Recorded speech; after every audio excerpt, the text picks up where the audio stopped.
All right. So we were, this is very connected. We were in the verses before this where Jesus was feeding the 5,000 people. When Jesus was feeding the 5,000 people, he asked the disciples for an honest assessment of what they had. The disciples had no idea what Jesus had in mind, no idea what he had planned.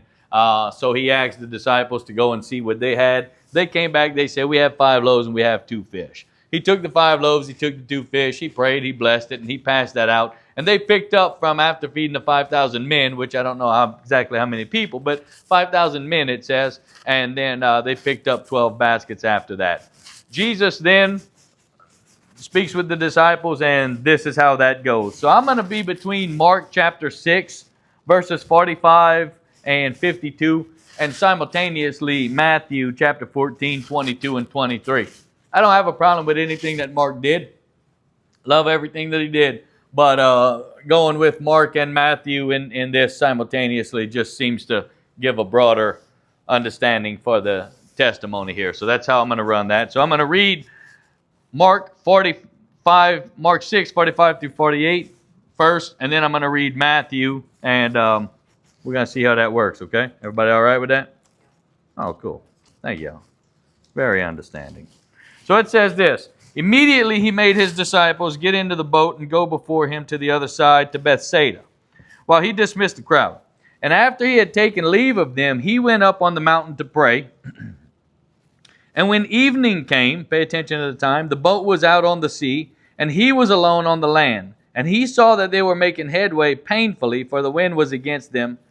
And about the 4th watch of the night, he came to them walking on the sea.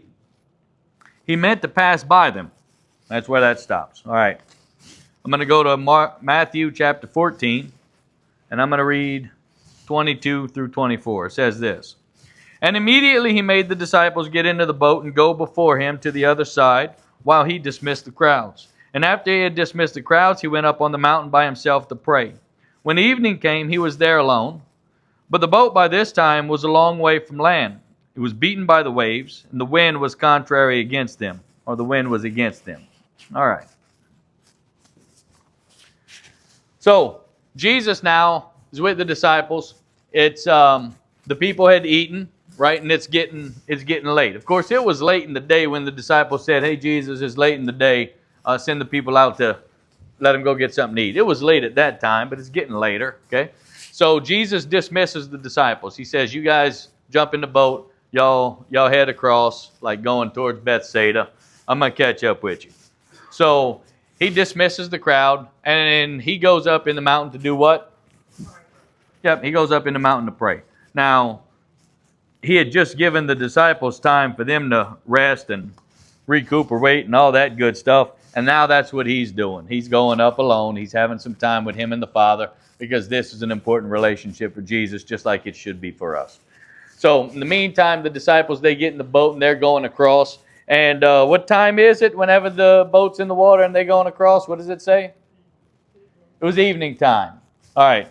That's sun's going down. I'm not giving you an exact time, but I'm saying they got a massive smudge on my glasses. And I'm saying that it's around that 6, 7-ish. It's around that time, because that's about evening, right? Just to give you some sort of context. Now, it goes on to say that the boat was a long way off ashore, but then it says Jesus walks up to them around when? What is it? Y'all remember what it says? The 4th watch. Okay, so when the night's divided up into 4 watches, we're talking about 3-ish hour span time frames. Okay, so from like 6 to 9, from 9 to 12, from 12 to 3, 3 to 6. All right. So if it was evening when they got in the boat and they going, and it says that they were making, it doesn't say easy progress, they were making hard progress. It was not going very well, okay? So if they got in around evening time and started heading across, and the wind and the waves are contrary to them, and now it's about the 4th watch of the night, that's between 3 and 6 a.m., that they've been rowing. Okay, that's what we know. That's what we understand. All right, that's pretty good. So just laying out those time frames. Now, patterns. I'm always liking patterns, right? So if they're having that much of a struggle, it doesn't go into detail about the weather, but what do you think about the weather? Stormy. Yeah, I think it's pretty safe. I think that's a very, very safe conclusion. I think it's pretty stormy. The wind and the waves are contrary to them. They're blowing against them. So they're trying to row, right? They're trying to row, and it's just not making good progress. It's pretty windy. It's pretty rainy. It's pretty wavy out there. And so they're struggling. They're struggling. Now, there's no way I'm going to stand here and say that these are the first guy who's pulled an all-night shift because, well, I've worked and you've worked, right? So I know. Any of you worked a long, hard day before? Yeah, we've worked some long, hard days. So they started the day. They went across the water with Jesus in the boat. Then Jesus started ministering, right? So they've been doing all that. I don't know exactly what time all that happened because we don't have a time stamp on that. But it was earlier in that day. It had already been a long day. So at the end of that long day, the disciples said, "Hey, Jesus, look, it's been a while, man. People need to eat. We all want to eat. Let's do some eating." So they eat, right? And it's still a long day. And from that, do they go home and go to bed? No, from that, they get into the boat around evening time. They already had a long day. Now they had a long night where they rowing. All right, so here we go. This is my thing. They in the boat, they rowing. Some people are rowing. Somebody's steering. Somebody got to be steering this thing. Somebody's on the rudder. Somebody's got to be bailing water out. Everybody's doing a job on this boat, and I doubt they just singing, shanty songs or something like that. They working. They getting after it. And everybody's got their own thing going on. Now, every time I'm here, I get this picture in my brain, and it's just this vivid picture because we got all these people that's working. Now, I've worked in some stress situations. I've worked in some high-paced situations. I've worked in a bunch of different situations, and you have too. So I'm not telling you something that you're not familiar with. It seems like every time we're doing something like that, and the higher the emergency or the higher the urgency level, it seems to be, from what I recall, it was more isolated. Like I'm doing my thing, focusing on my thing more. I was usually not in a situation where I'm supervising, so my job's not to watch everybody, but I get more focused on my job. And the higher the stress level of that, then the more focused you get on it. There's a word for it or a phrase for it. It's called tunnel vision. If you've ever experienced such a thing, we start to get really focused on what it is that I'm doing because what I'm doing is my job and it's pretty important. Now, I've never been on I've been on boats in bad weathers, but I've never been working on a boat in a bad situation. So this boat, these guys, they're trying to make it through the storm. Would you think that they're trying to make it through the storm? Yeah, I think that's very reasonable. All right, so they're all doing their part in making it through the storm. Now, whenever they're all in this boat and doing their thing, the vision that I project on these guys, and I'm not saying it's the right one, it's just the one that I project because I wasn't there. And I'm glad I wasn't there because I don't like being in boats in bad weather. But the one I get is like they're all working their job. They all have something that they got going on. And to me, I think everybody always thinks what they've chosen to do is the most important thing. Because usually if you're in an emergency situation, you don't think, what's the least helpful thing I could do? Oh, yeah, that's what I'm going to do. We're usually thinking we're going to do the most. I see two people, they disagree with that. Somebody in that group's doing the least important thing. That's what I'm thinking. No, I'm just speaking. But anyways, so everybody's doing what they think is the most important thing or their assigned job, right? We start doing that. But the more we do that, we tend to get this kind of isolation. Now, that's what I'm going to talk about. I'm going to talk about some isolation. Because whenever I'm in a high-stress situation, when I'm in a high-emergency situation, just like these guys are, it's survival mode, then it's easy for us to start feeling some isolation. Now, they're in the boat with 12 other people or 11 other people, however many other people's in that boat. But everybody's doing what's important to them. Now, let me show you what that looks like. See, in a scenario where I need to make it back home, I'm going to be doing what I think I have to do to get back home. And if I'm thinking that it's in this situation, if I'm thinking that it's keeping the bow into the oncoming waves, we can't get sideways, we can't capsize. If that's what I'm thinking, then that's what I'm thinking. And so I'm trying to steer this thing to make sure that taking these waves head on. I don't want it from any other direction. I want it head on. And I'm thinking, this is the most important thing that I can be doing right now, right? And somebody's saying, let go the rudder and grab a bucket and throw some water out because we're getting water in the boat. And so we need to get rid of the water that's in the boat. And so people's bailing out water. And I'm sure there were people who thought the most important thing is bailing out the water. Because if the water inside the boat and the water outside the boat get to the same level, what do you think? Yeah, we're in a bad situation. All right, and you got people who's rowing because they say, man, if the storm starts dictating where we move, and if the storm starts telling us where the boat's going to go, then we're going to get in a bad situation. We're going to be in a bad way. So we need to continue rowing. And we know they were rowing. We know they were rowing. But they're not really getting anywhere, so we know they're not rowing too greatly. I mean, they may be rowing hard, but they're just not making progress. And so it's grueling, and it's laborsome, and it's laborsome. Now, I've also never been in the situation where if I stopped what I'm doing, I may not go home. You see what I'm saying? So at the end of a long day, and we find them on the backside of a long night, if they stop doing what they're doing and just leave the boat to the sea, what do you think? Yes, it's probably not good. Probably not good. Back in those days, sea against a ship, I'm taking the sea every time. It's going to win, right? So, yeah. So everybody's thinking what I'm doing is pretty crucial. It's pretty important. Everybody has their own reason why they need to get back home. Everybody has their own reason why they need to live. And it may not be the same reason as yours, but it doesn't make it any less important of a reason. All of what I just described helps in the human brain to isolate the person. So I may be sitting here alongside of all of these people, but we're not in the same headspace. We're not in the same thought process, and I'm isolating.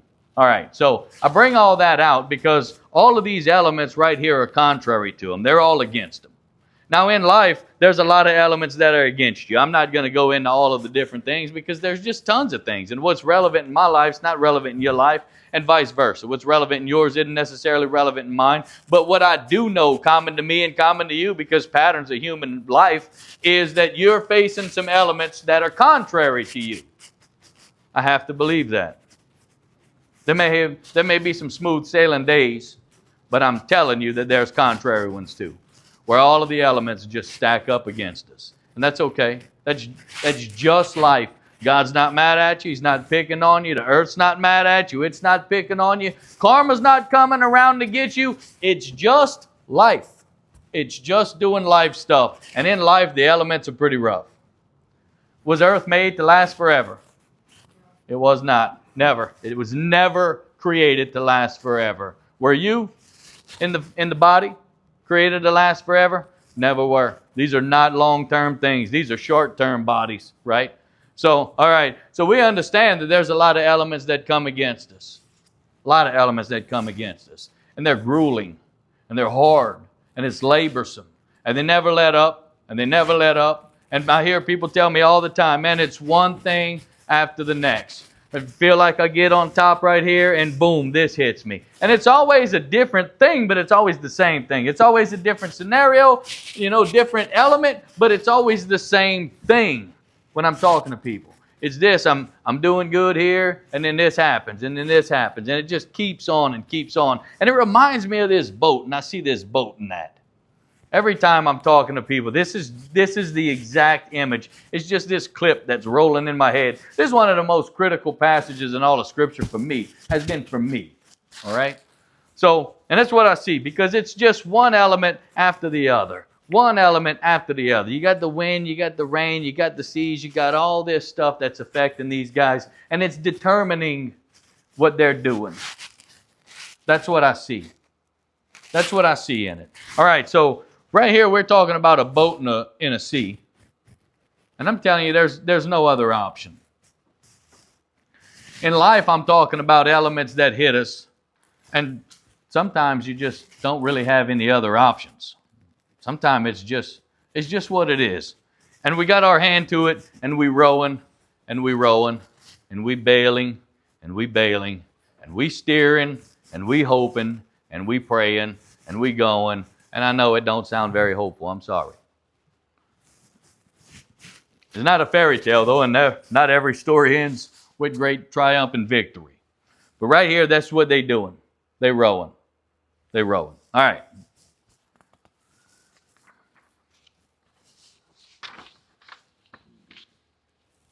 I'm going to read 49 through 51 in Mark. And here's what it says. But when they saw him, because he meant to pass them by, but when they saw him walking on the sea, they thought it was a ghost, and they cried out. For they all saw him and were terrified, but immediately he spoke to them and said, "Take heart, it's I, do not be afraid." And he got into the boat with them, and the wind ceased, and they were utterly astounded. I'll read 52. For they did not understand about the loaves, but their hearts were hardened.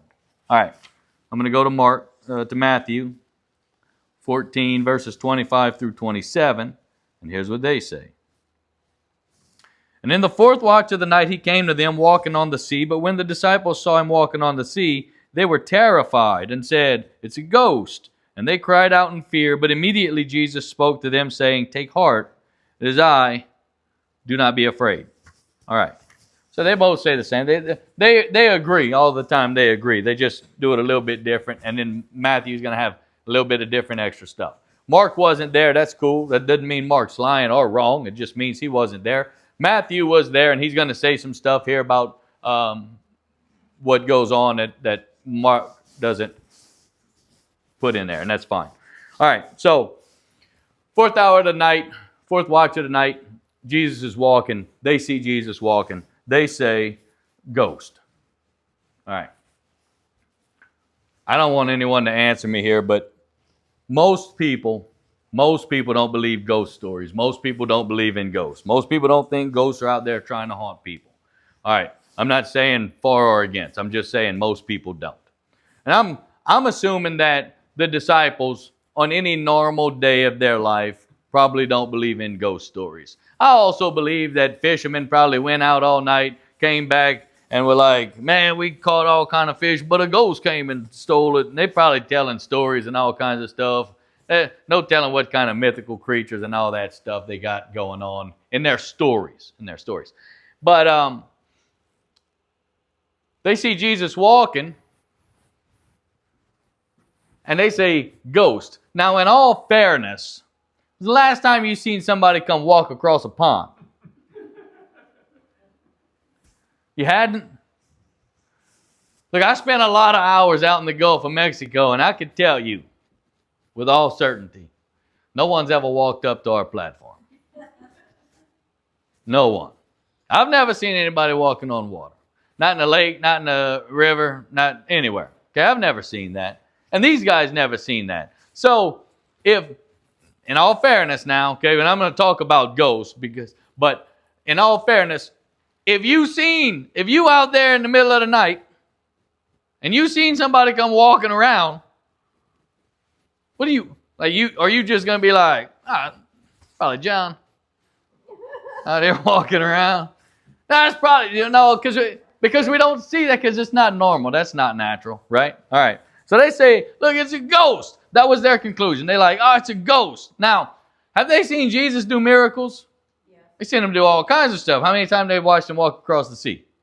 They hadn't done that yet. You see, even though they've seen Jesus do amazing stuff many a times, they've never seen him do that until they seen him do it, right? So some people will say, "Well, they should have just assumed it was Jesus." I don't know if that's a safe assumption ever, because I hadn't seen him do it. Now, in about 2 years, if they're out there fishing and somebody comes walking, they're probably going to be like, "Oh, yeah, it's Jesus." Right? But tonight ain't that. But let me do this, though, because I think there's a lot that goes into the brain, a lot that goes into the process for me to make a determination that's a ghost. But I think a lot of it has to do with that isolation and that exhaustion. Are they exhausted? Yeah. They tired? They wore out? Yeah. I believe they're also isolated too. And listen, isolation is warfare from Genesis chapter 11. Genesis chapter 11. That's when the devil realized what God was doing and what God had seen. He may have known it before, but that's the first time we've seen it recorded. Genesis chapter 11, by the way, is Tower of Babel. the people were building this big old tower. They said, we're going to go up to heaven. So we're going to build a tower. We're going to go up to heaven. That's what we're going to do. And God was like, negative, you're not. Not that they were going to succeed, but that it was just an absolute no-go. So God destroyed the tower. He scattered the people, and he said, if these guys stick together and are in unison, then there's nothing that they won't be able to do. That's what happened right there. That's what's testified in Genesis chapter 11. There's nothing they won't be able to do. And so Satan caught wind of that. And so if Satan caught wind of that and he's seen that's the way that God operates, and hell noticed that, what do you think they want? What do you think they want inside of Israel? What do you think they want inside of Christianity? Unity or division? Yeah, and isolation is a great portion of division. All right? So you could go back through Scripture and you could see a lot in isolation. When Elijah was knocking out the prophets of Baal, all on his high horse, man, it's a good time. Not that he was all self-righteous about it or anything, but he's doing the Lord's work. He's doing all this stuff, and everything's going great, and he's just knocking them down, right? Mount Carmel. Remember that? A little while later, he's off by himself, and somebody sends him a word from Jezebel who says, I'm going to do to you what you did to my prophets and worse. And in isolation, he feared it, and he ran off and hid himself. And in that started thinking all the worst things. Now, this dude just butchered up like all of these prophets of Baal, and there was no fear in him. There was no weakness. There was no shrink back in him. No, but a little while later we see him in isolation and we see him in defeat, right? That's not the way it stays, but that's where it went. I'm just saying we could look back through Scripture. We could see examples and testimonies of things like that. And I'm telling you that right now, that's the very same thing that Satan or hell loves to see. That's a great part of his warfare is isolation. Because if he could get you, even sitting in a congregation with all these people, it doesn't matter. Doesn't matter how many people's around you. If he could get you sitting here thinking that you're the only person who deals with the elements of the world. You're the only person out here who's pulling the row, who's rowing and rowing, and bailing and steering and working, and all these other people just got it great, man. Look at them. There ain't a single person in here struggling. That's what the brain's saying to you. And you don't know, man, you have no idea what these people went through to get here on Sunday morning. None of us do, right? And so we don't know what other elements people are going through. But the brain says, oh, I'm the only one doing what's important. I'm the only one working. I'm the only one struggling. I'm the only one. The only one doing this. I'm the only one doing God's work. I'm the only one doing this.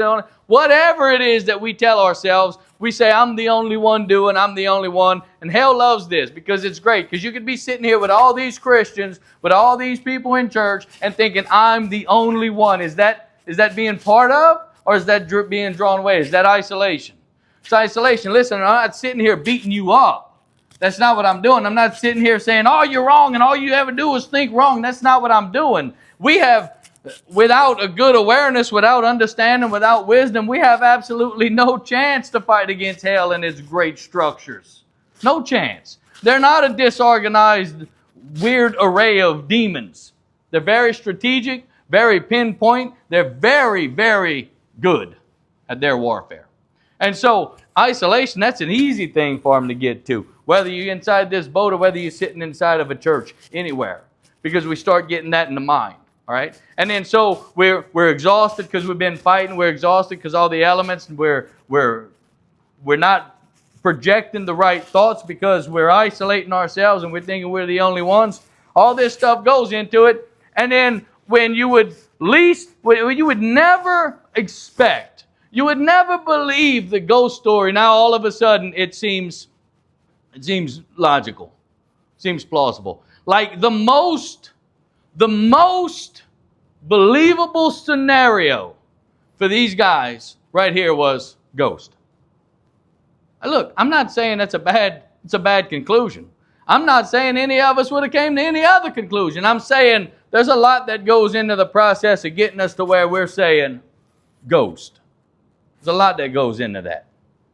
There's a lot that goes into the process of us saying, not ghost, not claiming ghost story, but a lot that goes into the process to us saying, this is something different than. Now, look, this is something different than Jesus. This is something different than God. This is something different from the truth. Because it's Jesus walking on the water right here. It's these guys sitting in the boat. They're exhausted. They're isolated. They're looking. They're saying, it's got to be something different than Jesus. That's not what this is. I'm just taking this narrative and I'm showing you what we go through as people who sit inside churches. Because people sit inside churches, and because of all the labor, because of all the exhaustion, because of all the isolation, all of the loneliness, then we listen to somebody preaching, and he's up here preaching whatever it is that he's sitting up here preaching, and you sitting in that boat pulling the oars and bailing the water, and you're thinking, nope, preacher, it's got to be something different than what you're saying, because what you're saying is not what I'm going through. And maybe because what the preacher's saying is not what you're going through. Maybe he's twisting it up, I don't know. But maybe you're just in an isolated state, exhausted state, and you're saying, because God's not lining up with what I want God to line up with, I'm just not buying it. Well, I didn't come here to sell you Jesus today. I came here to tell you what Scripture got. I came here to tell you the design of Jesus, and then to let you have an educated decision. I can't alleviate the elements. That's no preacher's job. That's no church's job. We're not here to eliminate the elements, and Jesus wasn't there to eliminate the elements. That's why they went through storms all the time. That's not what he came for. He didn't come to make the world the greatest place on earth. Well, to make the earth the greatest earth in earth. I don't know. That's not what he was doing. He came because we have a sin problem, and he's the only solution. That's why Jesus came. All right. So, in isolation, in exhaustion, we could definitely jump to some conclusions that are far from the truth. Truth is, that was Jesus walking on there. Truth is, we would have never come to that conclusion. I'm not saying we would have, or we should have, or that they should have. I'm saying now we stand on this side of a narrative. Now we stand looking at all of the information, everything we know about the Son of God, everything we know from Scripture. We stand here with that knowledge, and we arm ourselves against what? The elements? No. The isolation. I can't stop you from being exhausted. I can't really stop you from isolation, but what I could do is raise an awareness and show you a truth that can help you get out of that. Because these elements, they fall on everybody. And what I love about this, what I love the most about this narrative is the elements that land on Peter land on John, Andrew, Nathaniel. It lands on all of them, but guess who else it lands on? Jesus. He's not walking in a different Sea of Galilee. Right? He's walking where the waves, where the wind, where the rain are. He's just as wet, right? Has he been ministering as long as they have been? Has he been up as long as they have been? Yeah, he's been going. So we can't say that, oh, he just has it better. No, that's not what we could say. But here he comes, filling all the same elements. All right, now I'm going to be in Matthew right now. Matthew 28 through 33. And Peter answered him, Lord, if that's you, command me to come to you on the water. And Jesus said, come. So Peter got out of the boat and he walked on the water and he came to Jesus. But when he saw the wind, he was afraid. And he began to sink and he cried out, Lord, save me. And immediately Jesus reached out his hand and took hold of him, saying to him, O you of little faith, why did you doubt? And when they got into the boat, the wind ceased. And those in the boat worshipped him, saying, truly, you are the Son of God. All right. All right. So Peter's in the boat. Everybody's in the boat. Everybody's doing what they feel like they got to be doing to survive. They see somebody walking on the water. They're like, oh no, it's a ghost. And Jesus is like, it's not, it's me. Okay? And so Peter says, well, wait, if that's you, then everything changes.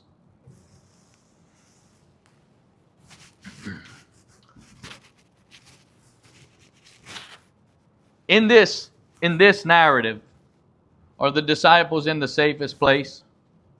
In the boat. The boat's designed to be the safest place. There's no doubt about it. The boat's designed to be the safest place. The boat was built to get you from one place to the other place. It's supposed to be the safest place. But when there's all these storms, it's safer than being in the water, but it gets pretty dangerous. All right. So Peter's in the boat with everybody else, and he's looking at Jesus. Because not in our norm, but is Jesus not in the best place? Yeah.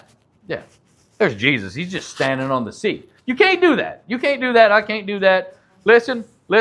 If you don't get anything else, then listen to me today. If you ever find yourself out in the storm on a boat, Brother Jeremy's not telling you to jump out of it. I need you to know that. Stay in that boat. It's going to be rainy. It's going to be rough. But I need you to stay in that boat. Okay? You stay in that boat. Jesus is in the best place because he's just on the water and he's like chilling. Okay? All the same elements hitting everybody in the boat, same elements hitting Jesus. But he's something different. All right.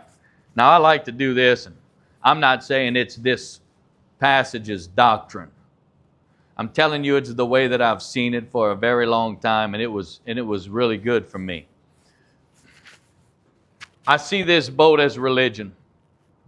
I see those oars, I see those buckets, I see those rudders as everything that we do. I see that as all of the works that we do to preserve ourselves, to justify ourselves, to find sufficiency in ourselves, and they exhaust us.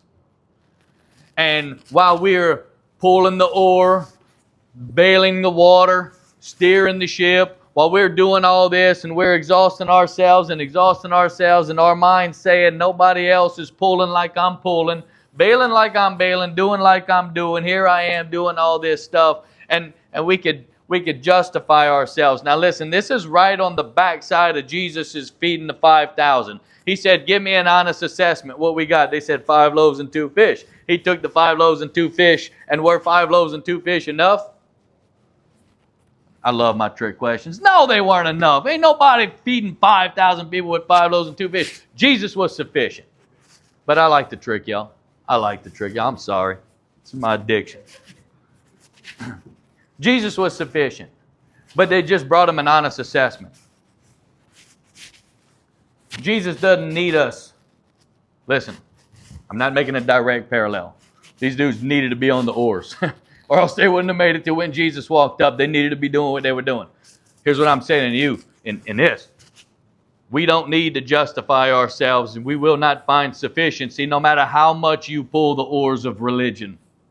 No matter how much you bail the waters of religion. Doesn't matter.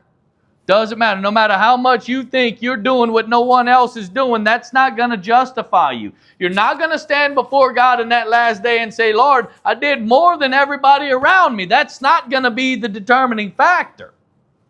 That was never written in here. Should have never been mentioned by any preacher anywhere. That's just not the design. It's not the way it's going to happen. It's going to be, did we think that Jesus was sufficient? Is that where my belief was? Was my faith in His sufficiency? Or was it at all in mine? Because if it's at all in mine, then we have a major problem. Peter's looking around.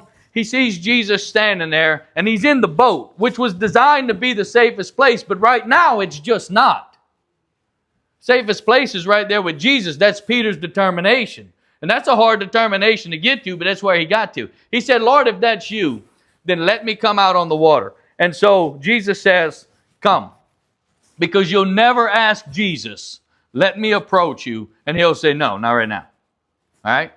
He says, come. And so Peter jumps out the boat. Now, I don't know what everybody else is doing. I'm sure they're still doing their job because the winds and stuff don't die down till Jesus is in the boat. And if they let go, then it goes bad. So, but they got to be thinking, Peter, what are you doing? Like, we could use you, man. I don't know what job he was doing, but I'm telling you, it was one of the three critical ones, okay? Because Peter wasn't eating a sandwich. He jumps out, and he's walking towards Jesus, and things are great. He starts looking around, and it freaks him out. The elements are freaky. And so he starts to sink, right? He says, Lord, save me. And Jesus grabs him. We see that. That boat that Jesus put him in earlier that day and said, go across to Bethsaida. That boat, I'm going to tell you, it manifests itself great in this narrative. Because the boat of religion, which was designed to be the safest place, which was designed to get you to Jesus, that's where it got them. That's where they ended up. They're right there with Jesus. The boat of religion is designed not for you to labor your life away at the oar, but it's to get you to Jesus. Now, I don't know how long it's going to take you to get there. It took them till the fourth watch of the night. I don't know how long it's going to take you to get there. It took me from 9 years old to 26 years old. That's how long I rowed in the boat. That's how long I bailed and I steered in the boat. That was mine. That was my journey, okay, in the boat of religion until finally I went up with Jesus and was free. I don't know how long that's going to take you, but at some point it brings us to Jesus. And at some point we got to look around the boat, just like Peter did. We got to look around the boat and think, is this what I want? Is this the end game for me, or is that the end game for me? And then he said, Lord, if that's you, let me come. Jesus said, come. And I'm going to tell you what I tell everybody. I'm going to tell you what I say every time I preach this. I know what the Bible says. But I'm telling you, Peter wasn't walking on water. He was walking on a command. He sank in the water. And yeah, I'm not crazy. He stood on the water. He was walking there. But what I'm saying is Peter was never a water-walking man. Before this, during this, after this, Peter's not a water-walking man. Peter didn't just look at Jesus and jump out. I'm convinced he would have just did, do. He said, Lord, if that's you, tell me to come. He waited for a command. That's what Matthew said. He waited for a command. Command me to come to you. And he said, come. So he came out and he walked on that water, walked on that word, the command, come. Jesus said, I've come to bring the truth, and that truth will set you free. He came to liberate. That's what he came for. See, the boat of religion, it's not a bad thing. It's not bad. It's not wicked. It's not evil. Do people corrupt it? People corrupt everything. Everything. So yeah, of course, religion is no different than that. But it wasn't designed to be the solution. Religion wasn't designed to be your sufficiency. And nothing that you do inside or outside of that boat for religious purposes is sufficient. None of it. None of it is sufficient. Jesus is sufficient. That boat was designed to get us in whatever storm, in whatever calm water, in whatever anything. It doesn't matter. It's designed to get us to Jesus. That's where we find this, concluding. When the boat got him to Jesus. And then from there, how many of them made a decision to jump out that boat? Crazy, right? I love that. Man, I love it. Peter was the only one. He looked around and he was like, this is not what I want. It's not what I want. You think the other men in the boat wanted to be doing what they were doing? And why didn't they turn loose? I mean, I don't have that answer. So, why do people Sunday after Sunday? Why did Brother Jeremy, from 9 to 26 years old, ride the boat of religion, meet Jesus, Sunday after Sunday, Sunday after Sunday, and keep his hands on the oar, and the bucket, and the rudder? Was I having a good time? No. No, it wasn't ever about that. It was about the comfort and the misery that we find. It was about the satisfaction and the isolation that we find.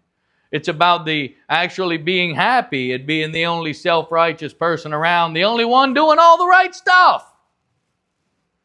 Somehow more gratifying than the sacrifice, the honest assessment. Peter made the honest assessment. He came out that boat.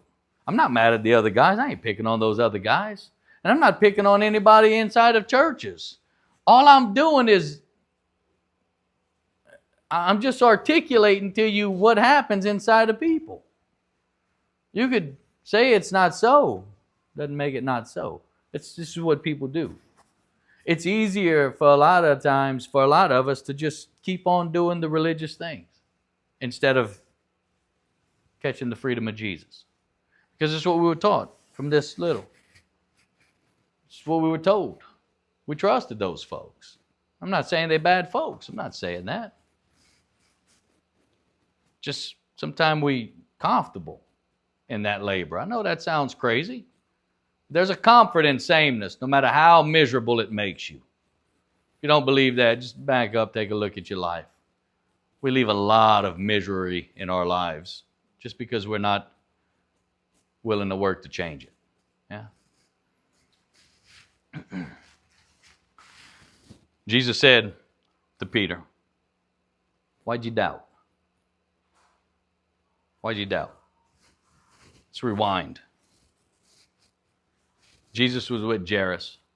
Jairus came to get him because his daughter. All this stuff happened with the woman with the issue of blood. Stopped the progress, stopped all that stuff. Guy came, said, don't bother the master anymore. Your daughter's dead. And Jesus immediately said, what? Hey, don't forget why you came to me. Don't forget why you came to me. All of those things are just elements. That's just elements. All of this stuff in life is elements. Man, they're rough. They're rough. But I want to tell you this morning, though, main thing, let me say that. I don't care what the elements say to you. I don't care how dire they are. I don't care how abrupt they end. I don't care any of it. Don't forget why you came to Jesus. It wasn't to fix the storms.